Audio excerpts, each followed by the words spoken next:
साथियों, पिछले 2 सप्ताह से 14 दिन हो गए जब मैंने कांग्रेस को 3 बातें लिखकर देने की चुनौती दी थी। मैंने कहा था, लिख करके दो, 140 करोड़ देशवासियों को लिख करके दो कि धर्म के आधार पर आरक्षण नहीं दोगे। मैंने सही कहा कि नहीं कहा भाई? सही कहा कि नहीं कहा? मैंने दूसरा कहा था, मुझे लिख कर दो, 140 करोड़ देशवासियों को लिख कर दो, एससी, एसटी, ओबीसी का आरक्षण आप कभी भी नहीं छीनोगे। मैंने उनको कहा था कि आप देश के नागरिकों को लिखकर दो। कांग्रेस की राज्य सरकारें ओबीसी कोटे से रातों रात डाका डाल करके मुसलमानों को आरक्षण नहीं दे देंगे।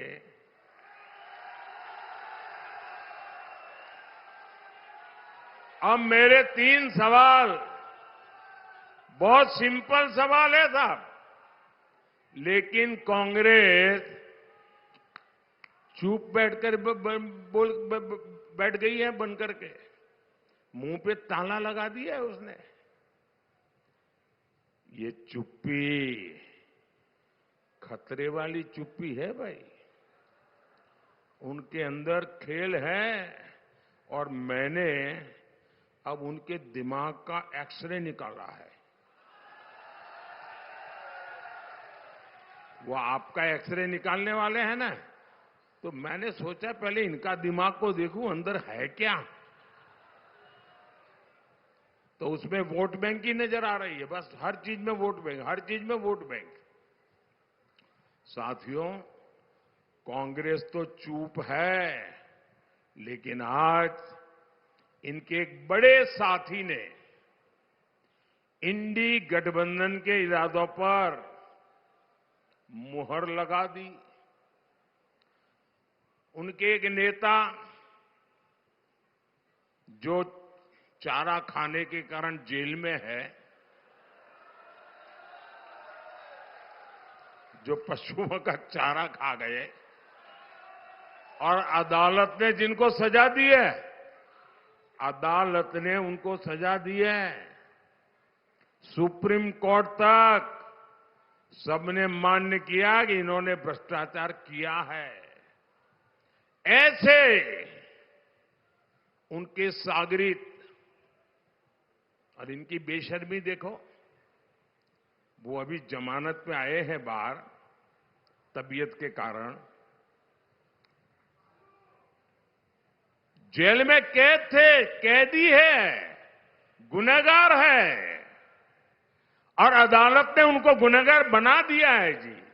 अरे आपके गांव में भी अगर कोई 6 महीने जेल सजा काट करके आए ना, तो गांव वाले भी दूर रहते हैं, बेटी का व्यवहार करने से दूर रहते हैं। ये कांग्रेस वाले इतने गिर चुके हैं कि उनको माथे पे बिठा के नाच रहे हैं। अच्छा, उन्होंने क्या कहा? अभी अभी कहा है, पिछले 24 घंटे में ही उन्होंने कहा, ऐसे हाथ पछाड़ के बोल रहे हैं, मुसलमानों को आरक्षण मिलना चाहिए। और सिर्फ आरक्षण नहीं मिलना चाहिए, वो कहते हैं कि पूरा का पूरा आरक्षण मुसलमानों को मिलना चाहिए। इसका मतलब क्या हुआ? इसका मतलब क्या हुआ? यानी एससी, एसटी, ओबीसी समाज को जितना आरक्षण मिला है वो छीनकर ये लोग पूरा का पूरा आरक्षण मुसलमानों को देना चाहते हैं। आखिर ये लोग ऐसा क्यों कर रहे हैं? क्योंकि यही वोट बैंक, उसी के सहारे वो अपने सांस गिन रहे हैं। बाकी तो उनका सब खत्म हो चुका है, कुछ बचा नहीं है। बारी बारी से सब छोड़ करके भाग गए। बताइए साथियों, मोदी तो इतने दिनों से सिर्फ यही कह रहा था कि ये आपके हक में से कुछ हिस्सा काटकर धर्म के आधार पर बांट देंगे। लेकिन इनकी साजिश तो और गहरी है। ये लोग अब डंके की चोट पर कह रहे हैं, जिस दिन वोटिंग हो रही है उस दिन कह रहे हैं एससी, एसटी, ओबीसी का पूरा आरक्षण ये मुस्लिम समाज को देना चाहते हैं। मैं जरा आपसे पूछ रहा हूं भाइयों, ये धार की धरती है, ये राजा भोज की धरती है।